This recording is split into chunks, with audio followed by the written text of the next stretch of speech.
Salaki Gede Timuru, karya Kang Endang RB.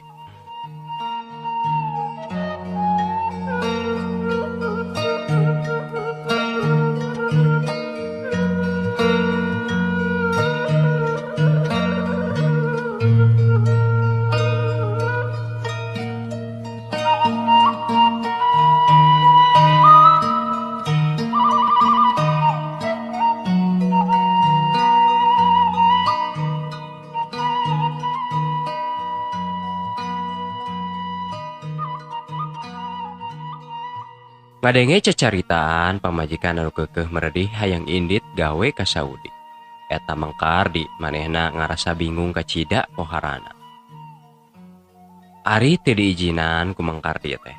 Dan masa manehna oge teu bisa nyumbadanan kana pangabutuh dina ngabina rumah tangga. Lain teu hayang eta ge mangkardi teh neangan pangupa jiwa cara nu sejen. Tapi dalah dikumaha atuh manehna rek tani teu boga sawah.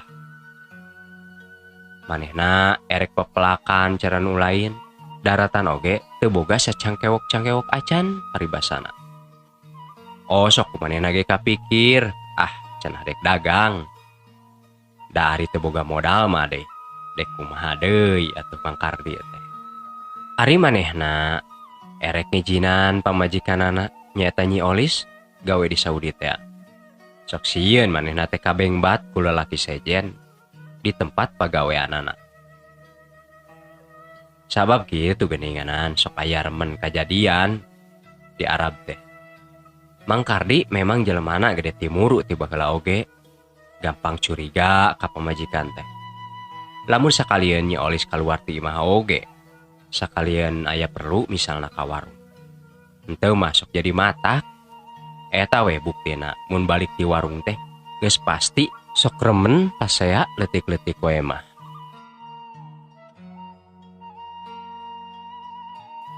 Sanggeus sababaraha poe dipikir bulak-balik ku Mangkardi kana tujuan Nyi Olis teh nu hayang gawe jadi TKW. Nu akhirna mah eta Mangkardi teh eleh deet. Ngan manehna mere syarat kanu jadi pamajikanana teh. Ieu cenah pokna mah. Oh Nyai, keun bae ku akang rek diijinan. Ngan kade we nya ulah kagoda komo kabengbat ku lalaki sejen mah. Kitu paribasa. Are akang moal atuh, tembal Nyi Olis.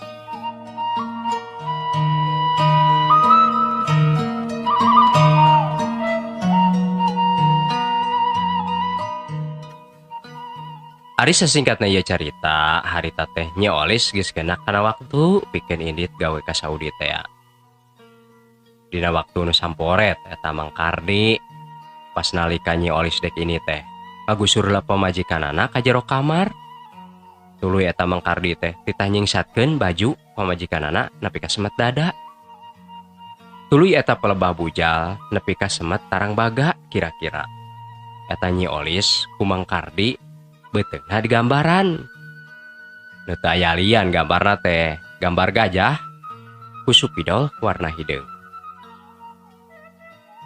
Nya eta Nyi Olis harita teh rada heran kana kalakuan Mangkardi seperti kitu teh. Nya nu akhirna manehna nanya, Kang, nanaonan ieu teh? Bet Nyai di gambaran nu kieu patut? Kitu pokna.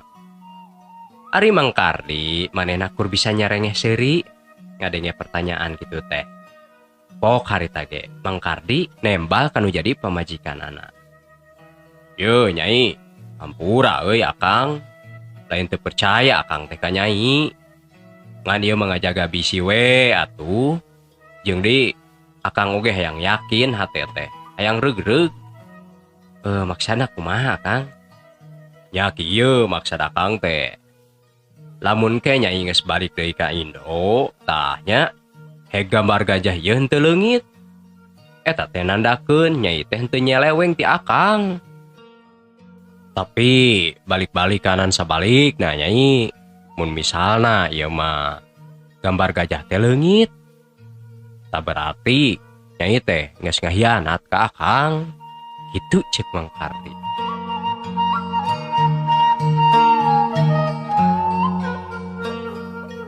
Piraku teuing atuh Arya Kang. Pan Nyai mah niatna ge rek digawe, lain dek ngahianat akang. Oh, ya mah bisi Nyai. Nya harita teh teu kapapanjangan deui. Da ku sababresu oge Nyi Oni teh geus aya nu ngajemput di pihak PT.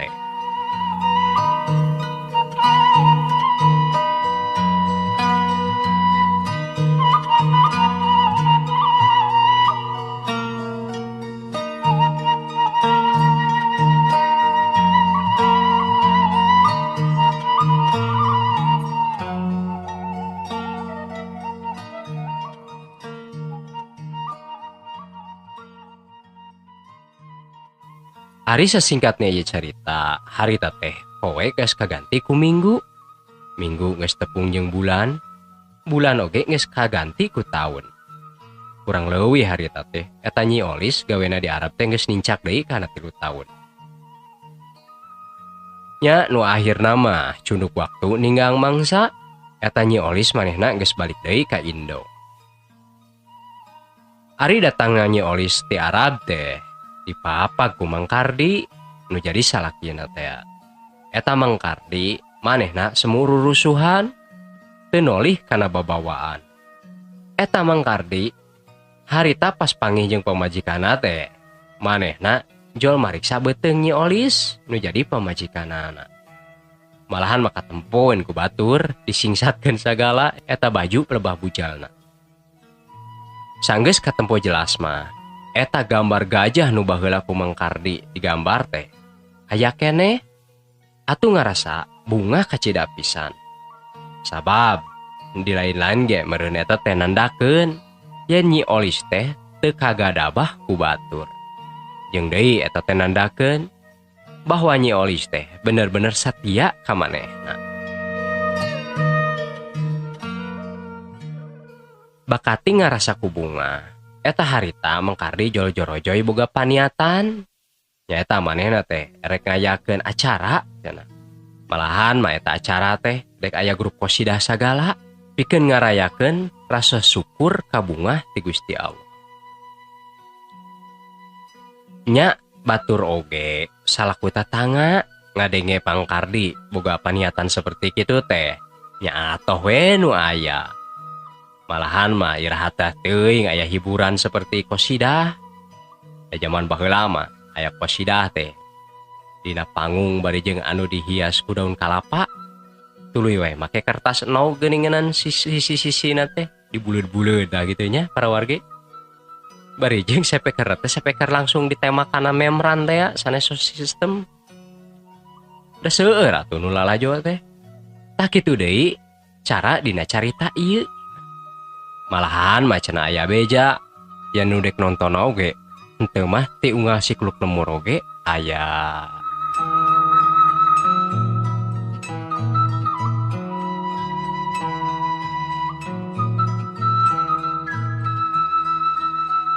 Waktu kerame-ramena acara dina panggung teh nya harita terkel memang Kardi teh naik. Manehna sejami lupa kaulan nyumbangkeun sora cenah. Nya itung-itung manehna teh nembongkeun ka bunga padah Nyi Olis mulang kalayan salamat. Ari laguna teh karangan dadakan jiga nama. Da eta we lagamna ge asal asup bae kana takolan genjeringan. Ari sairana teh kieu paribasana. Gajah tidak hilang dihapus orang. Gajah tidak hilang dihapus orang. Gitu cek Mang Kardi nyanyina teh sambari leungeunna rarampeakan. Atuh ari nu narongton maneh teh ngarasa bingung kana petana Mang Kardi. Nyanyina bat kitu. Jeung kunaon eta Mang Kardi nya? Salah saurang anu nonton nanya ka baturna. Ari Nyi Olis nu jadi pamajikanana sanggeus ngadenge Mang Kardi nyanyi teh malah manehna ge nerekel naek kana luhur panggung. Tuluy manehna teh ngarebut mik tina leungeun salakina. Sambari manehna oge nyanyi kieu cenah sairana teh. Memang gajah tidak hilang karena lewat belakang. Memang gajah tidak hilang karena lewat belakang. Kitu pokna sairan Nyi Olis nyanyi dina luhur panggung teh. Barang ngadenge olis nyanyina kitu, eta Mang Kardi teu sakara-kara. Manehna jol ngahulang bae dina luhur panggung. Terus teu lila ngalengerek manehna teh kapiuhan. Atuh eta acara teh buyar. Nya panik oge para warga teh. Teu harti kana naon nu ditempona. Atuh teu loba cacarita. Harita ku protokol jol ditutup bae acarana. Acara hiburan teh. Nya sanggeus acara ditutup, tuluy eta Mang Kardi teh pada ngarareang digarotong dibawa ka tengah imah.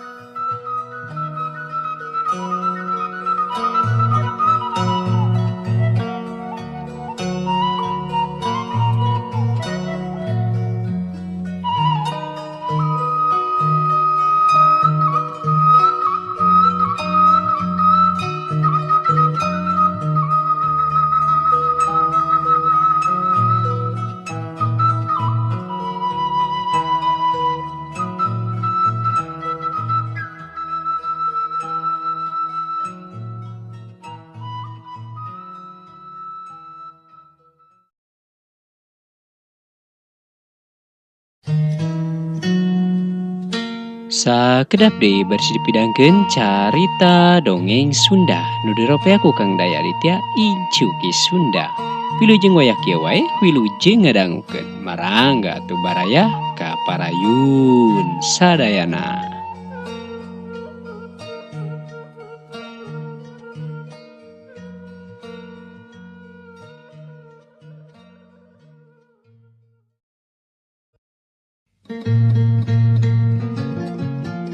Nu tepung di Mah Dukun karya I Asikin.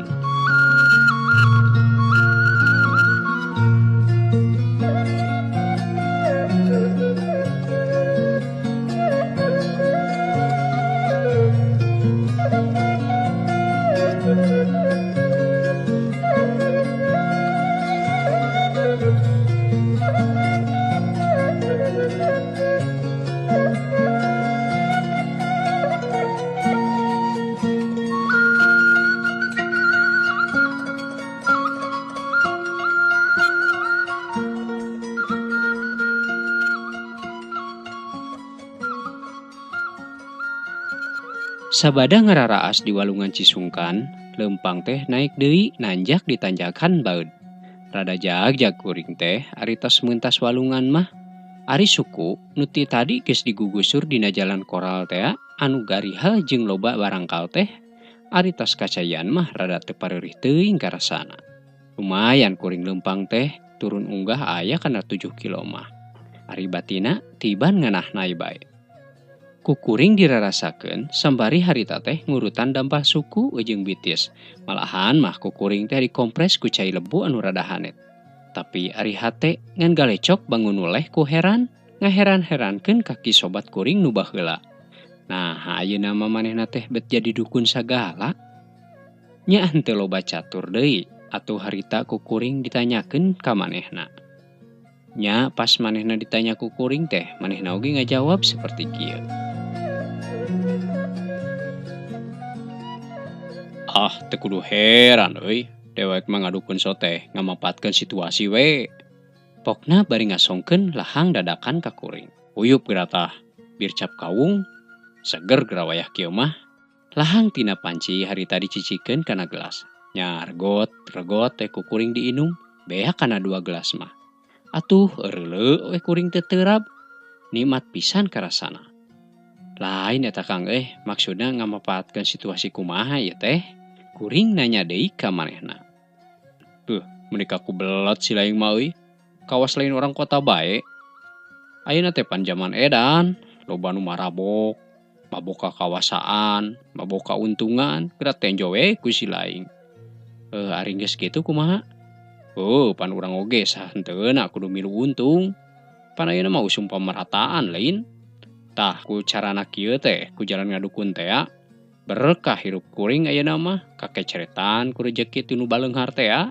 Ari kuring harita teh dibere jawaban seperti kitu, kur bisa ngahulang bae. Can ngarti kana maksud ki sobat teh. Lain euy. Teu nyangka saeutik-eutik acan kuring mah, yen poe ieu rek anjangan ku si laing. Rek we atuh pikir, dewek kira mumbara di dia geus puluhan tahun teu mah. Karek ayeuna pan si lain ngelol ka dieu teh. Nya Kang, rumasa tina kitu mah kuring teh karek ka dieu. Tapi lain teu hayang pan panggih jeung Akang teh. Ngan nya kitu teh we geuninganan ari hirup mah teu boleh rea ku pangabutuh.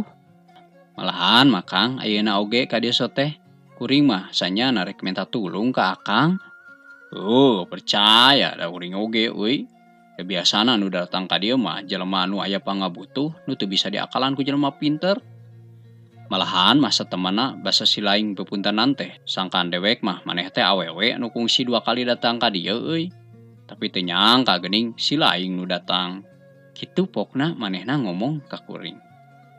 Ari ngomong kitu teh manehna sambari ngusiwel ngaluarkeun buku tina sakuna anu dibungkus ku plastik leutik. Tah geura euy, ilikan ieu teh ngaran-ngaran jelema.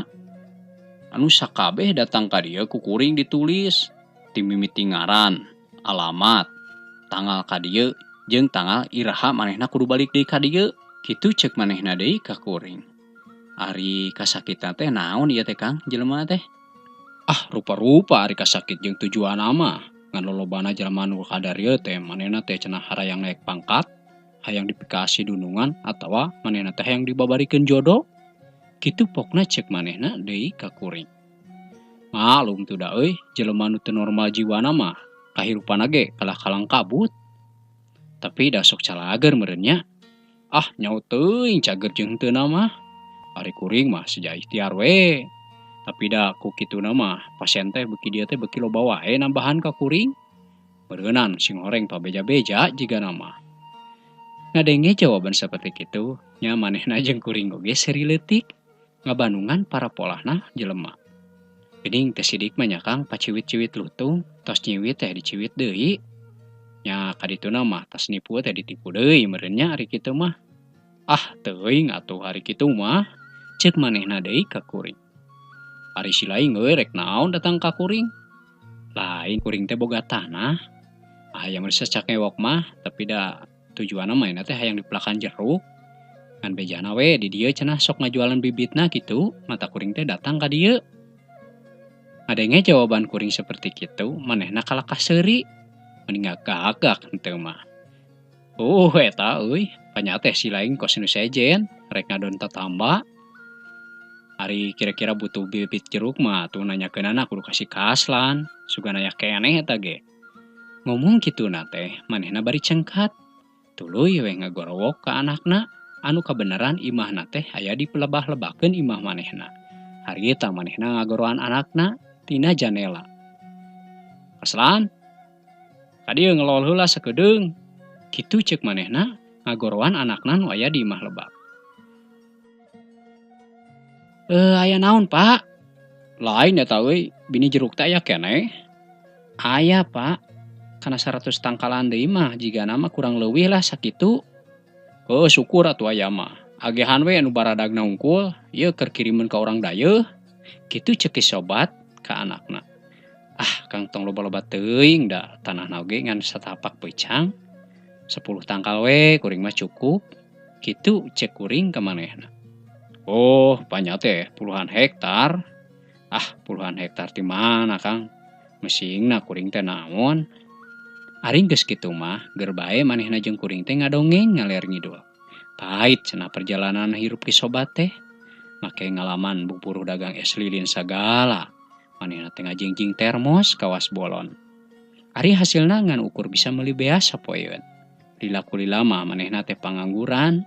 Ngisi waktu dina pangangguran manehna teh diajar nyangkok, ngisian tanah teh tinggal mitohana. Nu di lamping, nu di pasir, anu geus parinuh ku jukut jeung eurih. Nya teu lilah mah ku manehna dikeureuh we dipaculan, dipiara. Eurih anu ngagegedeg teh beak ka akar-akarna didurukan ku ki sobat.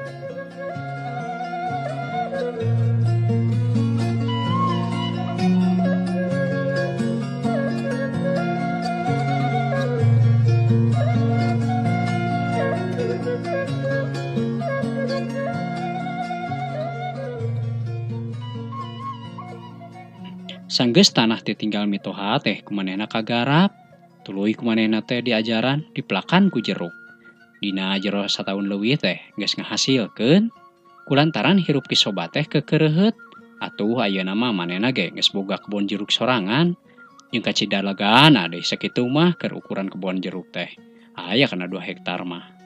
Ari geus net-netan kitu mah ger bae manehna teh pada ngomongkeun yen Kisobat teh sabenerna mah hirup bisa maju teh alatan manehna sok tatambah ka dukun. Daek tatanya kanu aruninga kitu basana mah.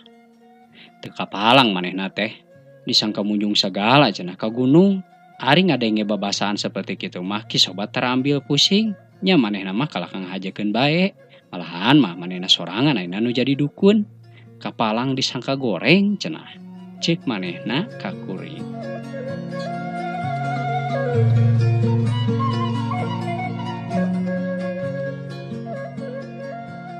Sabasa kuring keur gogoleran di kamar hareup. Harita teh kuring ngararasakeun kacape. Jol kadenge di luar aya suara awewe anu pupuntenan ka imah Kisobat. Sumuhun mah ngalingih Neng, diantos-antos ditatadi malahan ku bapa teh. Kitu pokna Kisobat kata tamu.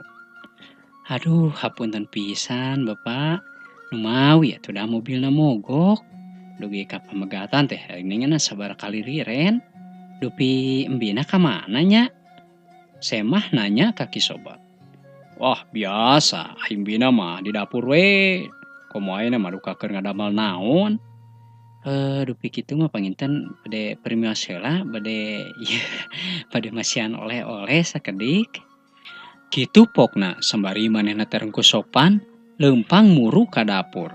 Bangun geus apal pisan kana eta tempat teh. Ari Kisobat harita asup ka kamar anu deukeut jeung kamar nu dicicingan ku kuring. Teu lila harita teh kadenge Semah jeung pribumi ngararomong di kamar paragi ritualna ki dukun meureunnan. Kumaha ayeuna teh tuang raka teh ieu? Nu mawi nya eta Pak, bet kitu wae geuninganan. Nya seueur we nu sirik panginten. Malahan mah dibarengan ku fitnah sagala ayeuna teh. Teu kaupaya nu maju geuninganan bangsa urang mah. Ayeuna teh bade dialihkeun di pengbagian anu garing pisan. Ke. Maksud si Nyai teh garing kumaha? Sumuhun garing maksud teh teu cikruh sapertos dipayun geuninganan. Kutan nganggo aya istilah garing sagala aya namanya usaha teh. Sumuhun Pak, panti payun mah pun lanceuk teh kalarasan dipercanten nyaeta nyepeng bagian patempatan pagawe. Ari ayeuna geura keur dipercanten bagian arsip. Pan ngagejlokna ge sanes lumayan. Ari ki dukun manehna unggut-unggutan harita teh tandana ngarti meureun kana maksud anu diobrolkeun ku awewe ngora teh.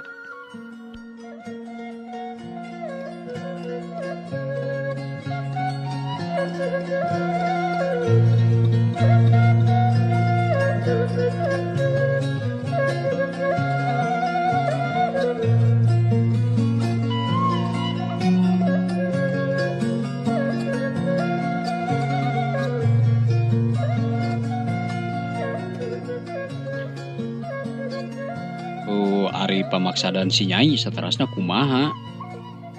Nya sadaya-daya kumaha saena we?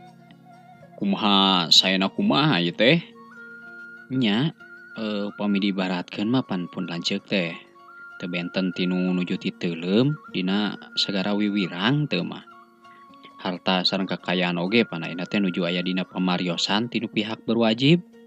Ari abi salaku pamajikanana moal cicingeun poe salaki kitu mah. Komo deui nempo kaayaan salaki dina danget ayeuna. Henteu mah manehna teh keur kekerebekan bari jeung kokojayan. Pokna eta awewe ngora teh bari dumarda.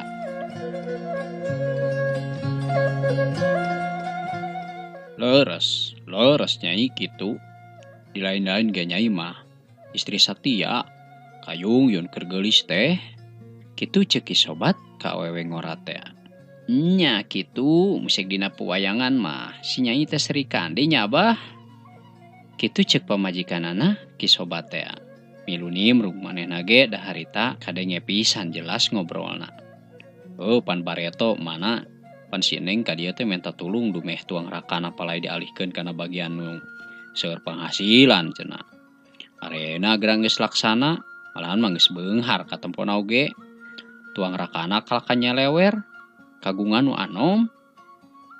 Tapi sok sanajan kitu polahna eta tuang raka teh geninganan si Nyai mah tetep bela jeung satia. Kumaha deui ayeuna tuang raka teh keur kalebuh. Neng keneh anu repot jeung nu rek bebela teh. Kitu pokna ceuk ki sobat ka tamuna. Ari tina bilik nu melenge katara semah teh nyusutan Cipanon ku sapu tangana. Sambari manehna teh nuluykeun caritaanana. Nuhun Abah, menika santeuna manehna teh nyolok mata pisan duda. Harita mah manehna teh kawinna teh jeung pagawe bawahanana anu memang jeung abdi oge parantos wawuh eta awewe teh. Kitu anu kadenge ku kuring.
Luka di kumaha dipiarana eta Nyi Semah teh sapeuting harita.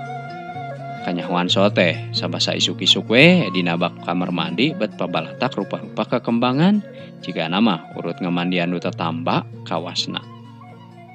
Sabasa isuk-isuk sabat kuring keur jongjon moyan dina bangku pipir imah ki sobat. Katara ti lebak teh aya awewe duaan nu saurang ditiung ku anduk.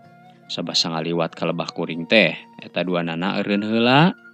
Sing horeng Nyi Semah teh tas ngarala jeruk jeung pamajikan ki sobat teh. Nu lobana saayakan mentung, manira ruhruy ka tempona eta jeruk teh. Ujang bade, si Ibi nawaran ka kuring. Sumuhun bade Bi. Pangmisahkeun we abdi mah biasa sakedik mah keur bakal di jalan ke. Kitu ceuk kuring nembal pamajikan ki sobat teh. Nya atuh ujang keun bae. Ke ku Ibi urang pisahkeun tembalna. Terus teu lila ti harita manehna teh jol ngenalkeun Nyi Semah teh. Pokna teh kieu cenah. Wilujeng ngenalkeun Den, ieu teh namina teh Pun Mimi. Nyata gerhana Den Bakar padamal ti kantor pusat. Ari ngadenge yen eta awewe pamajikan Den Bakar di kantor pusat teh, kuring nanya. Sumuhun wilujeng tepang. Sanes ieu teh nu bumina teh di jalan Pamerasan teh nya nomor 13. Sumuhun. Nah, geuning uninga. Nya terang we da sok ngalangkung pan abdi mah kapalih dinya. Kitu tembal kuring ka manehna. Dupi bade mulih iraha. Engkeun jigana mah rada siangan margi supaya teu remis teuing kitu tah, ceuk kuring ka manehna. Teu lila kuring ngobrol jeung maranehna teh. Nya atuh manehna oge tuluy arinit katongoh jeung pamajikan ki sobat teh. Ari kuring harita cengkat tina diuk, tuluy kuring teh muru ka belah lebak. Erek muru ka imah Jang Kaslan, dek seja nganiatan ngaduitan bini jeruk teh. Ari pek teh ku Jang Kaslan kala ditolak, pajarkeun teh cenah. Cek bapa oge ya mah hitung-hitung ngajimatan, kitu pokna ka kuring. Malahan mangke ge kumanehna dek dipangmoakeun nepi ka pamegatan, da sakalian Jang Kaslan erek balanja ka dayeuh.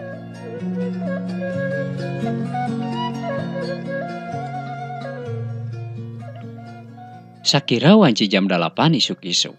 Sanggeus sarapan kuringnya pambitan. Nu tadina mah rencana terek balik nyorangan. Tapi bet jadi duaan geuning. Da kusabab Neng Mimi oge ngilu balik. Nurut ludeung cenah. Ujang kade nya ieu mi HP. Cek pamajikan ki sobat ka kuring. Sambari manehna teh seri. Keun bi lah sing percaya ka kuring. Kitu kukuring ditembal teh. Ari di jalan mimiti mah pabetem-betem kuring jeung manehna teh. Nu kadenge ngansor sapatu we dina jalan koral anu garihal. Ari kuring jeung manehna bisa lempang-lempang soteh bobohan we nutur-nutur tapakan nu geus lidig urut batur. Ari nu saterusna mah babaduyan we mapai jalan satapak. Manehna ti heula kuring pandeuri. Duh, ieu teh mudun kumudunanya Kang matak ti kusruk. Kaditukeun nanjak menika cidang ngahegakna. Kitu ceuk Neng Mimih ngamimitian muka carita. Nya kitu teh Neng. Di dunia mah pan teu aya nu langgeng, ceuk kuring nembal ka manehna. Nya Kang, ream nya mun unggal dinten kedah ka dieu. Teu cara di kota pan tutumpakan burber indit ka ditu ka dieu ge babari. Puguh oge Neng. Da ai kota mah pan keur jelema nu senang, nu seueur artos. Ari keur pasisian model kieu mah keur jelema nu jiwana parantos tentrem, teu galider ku titinggalan, ku dadanguan, anu sok ngarobeda ceuk kuring ka manehna.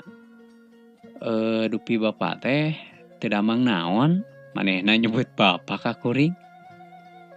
Berekah teu naon abdi mah. Geuning ngresakeun kaki dukun.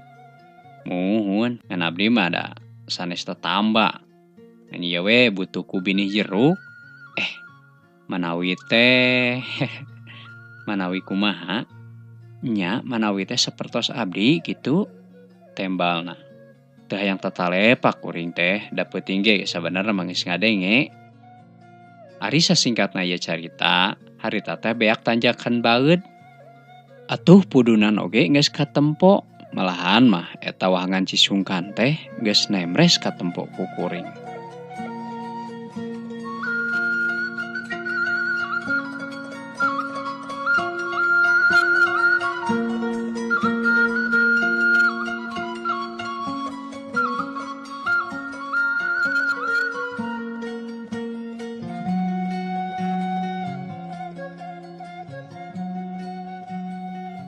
Sanggeus aya di sisi wahangan Cisungkan, harita teh kuring singkil, malarkeun calana supaya teu kabaseuhan.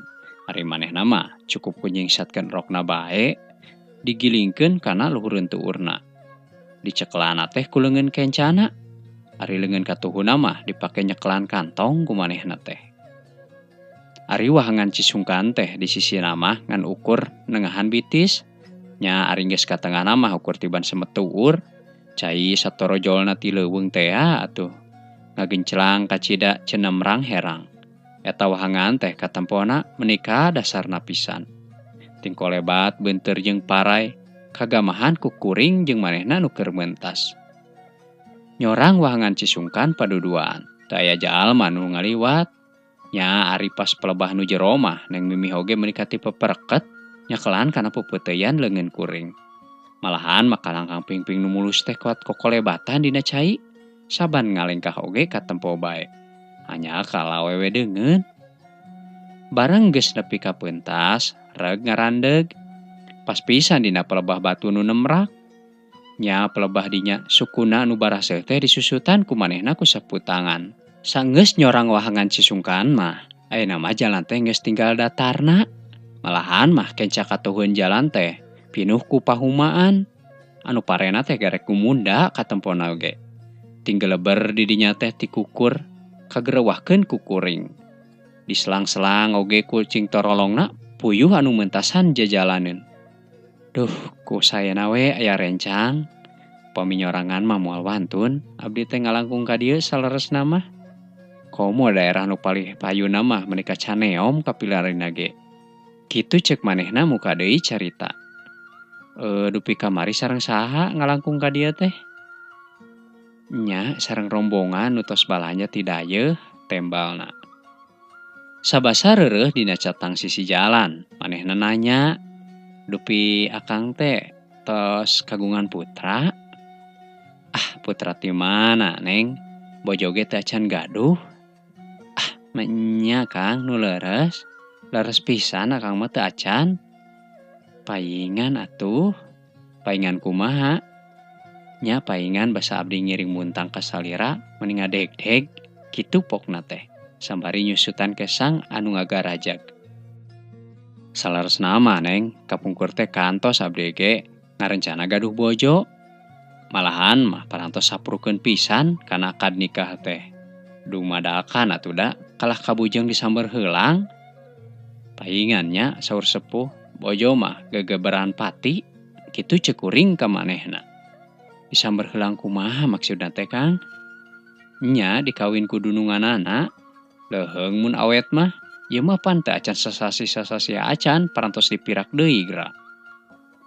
Kutan, ku dununganana nya. Muhun ku dununganana. Duh, ku teu teuingeun nya Kang. Dupi ngantorna di palih mana pigarahaeun teh? Nya, eta sakantor sareng caroge Neng di kantor pusat sami. Saha jenengan istrina teh Kang? Nya ai wastana mah Narti. Ari bebengok lalaki anu ngarurujitna mah katelahna teh si Bakar, ceuk kuring ngabudalkeun ka keuheul. Dikitukeun teh katara Neng Mimi harita beungeutna meuni kanyiak asak beureum. Teu karasa ayeuna mah waktu teh geus nepi deui ka pamegatan. Kasampak harita teh aya Ki Kaslan anu keur nyanghareupan cikopi di warung sangu. Ari binih jeruk mah cenah kumanehna geus dipernahkeun dina bahasi mobil. Anu keur ngajaluk jeruk megat muatan. Pohara kuring ngarasa bungahna. Kusabab geus dibere binih jeruk. Mangkaning ieu mah jeung dipangmawakeun sagala deui. Ngaraskeun meureun ki sobat teh ka kuring, da nyahoan kuring mah lain tukang angkat jungjung. Ari Ki Kaslan rek diburuhan teh, kalah dikepehkeun, kawasna mah dicarek ku bapana. Sabot manehna keur balangah, ngan beus wae ku kuring teh, diasupan rokok 2 bungkus kana saku calanana. Ari di sapanjang perjalanan, dina jero mobil teh kawas nu teu pista. Ari Neng Mimi mah da kabeneran diukna teh dihareup, ngan ari kuring mah diukna teh deukeut bahasi. Malahan mapasedak-sedak pisan jeung bandar cengek. Katempo tina kaca spion beungeut Neng Mimi. Menika rei hate teh malik cua ka manehna. Kusabab nganaha-naha boga salaki nu ngabuaya make hayoh bae ditetamakeun ka ki dukun. Padahal mah tuh antepkeun bae we boga salaki kitu mah cenah jadi pangisi bui kitu kahayang teh. Cak garapan carita pondok anu judulna nu tepung di imah dukun karya I Asikin teh parantos rengse. Hatur nuhun pisan ka baraya Incuki Sunda di mana wae ayana, mudah-mudahan sadayana sing aya dina Ginanjar kawilujengan. Panginten dicekapkeun sakitu wae, sim kuring Pundai Aditya pamit tur undur diri, wabillahi taufik wal hidayah. Wassalamualaikum warahmatullahi wabarakatuh. Hatur nuhun. Permios.